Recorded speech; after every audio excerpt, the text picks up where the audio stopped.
सोचिए, एक तीखा बयान, एक भयानक हमला और फिर अचानक शुरू हुआ एक ट्रेड वॉर।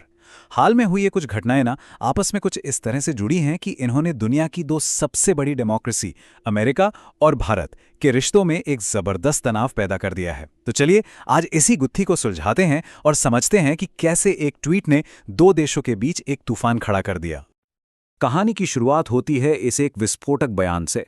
29 अगस्त 2025 अमेरिकी सीनेटर लिंडसी ग्राहम ने सोशल मीडिया पर भारत, चीन और ब्राजील जैसे देशों पर सीधा निशाना साधा। उन्होंने साफ साफ कहा कि रूस से तेल खरीदने का मतलब यूक्रेन में मारे जा रहे बेगुनाह नागरिकों की मौत में हिस्सेदार होना है।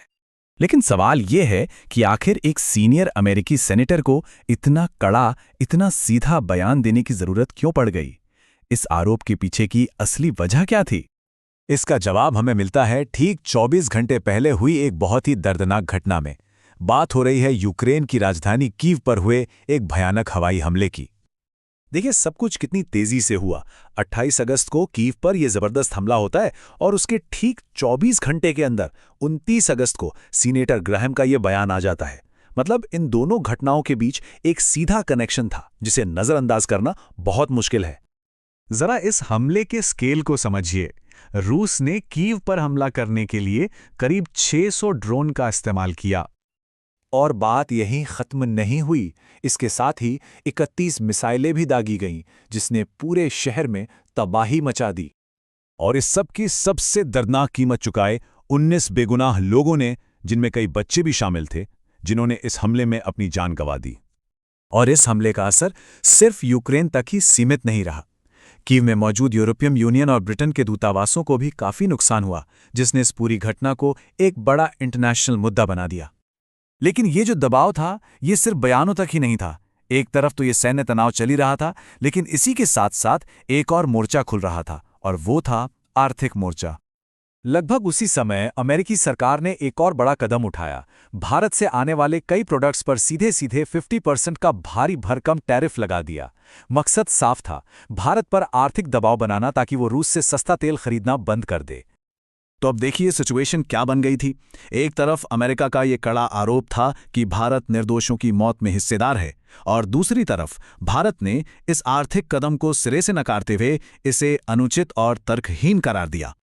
अमेरिका के इस दोहरे दबाव पर भारत का जो रिएक्शन था वो बहुत ही क्लियर और सख्त था, डिप्लोमेटिक लेवल पर भी और आर्थिक लेवल पर भी। भारत ने इसका कड़ा विरोध किया। विदेश मंत्री एस जयशंकर ने इन टैरिफ्स को अनुचित और तर्कहीन तो कहा ही, साथ में ये भी साफ कर दिया कि भारत अपने किसानों और प्रोड्यूसर्स के हितों की रक्षा के लिए हर जरूरी कदम उठाएगा। और देखिए मजे की बात यह है कि अमेरिका की इस रणनीति से हर कोई खुश नहीं था। यहां तक कि पश्चिम में भी इसकी आलोचना हो रही थी। अमेरिका के ही एक पूर्व अधिकारी ने ग्राहम के बयान को भ्रम से परे बताया। वहीं द इकोनॉमिस्ट जैसे बड़े पब्लिकेशंस ने चेतावनी दी कि भारत जैसे जरूरी पार्टनर को इस तरह से नाराज करना एक बड़ी स्ट्रैटेजिक गलती हो सकती है। तो ये बयान, ये हमला, ये टैरिफ, ये सब अलग अलग घटनाएं नहीं हैं। असल में ये एक बहुत बड़े जियोपॉलिटिकल गेम का हिस्सा है, जिसमें दांव बहुत ऊंचे लगे हुए हैं।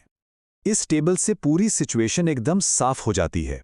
सीनेटर ग्राहम का मकसद है रूस की वॉर मशीन को आर्थिक रूप से कमजोर करना। अमेरिकी सरकार टैरिफ का इस्तेमाल करके भारत पर पॉलिसी बदलने का दबाव बना रही है, और वहीं भारत के लिए अरबों डॉलर का एक्सपोर्ट और अमेरिका के साथ उसके स्ट्रेटेजिक रिश्ते दोनों ही दांव पर हैं। और ये सब हमें एक बहुत बड़े सवाल पर लाकर खड़ा कर देता है। दुनिया की ये दो बड़ी डेमोक्रेसीज, भारत और अमेरिका, इनका ये महत्वपूर्ण रिश्ता दबाव की पॉलिटिक्स से आगे बढ़ेगा या फिर पार्टनरशिप की बुनियाद पर? इस सवाल का जवाब ही इन दोनों देशों के रिश्ते का भविष्य तय करेगा।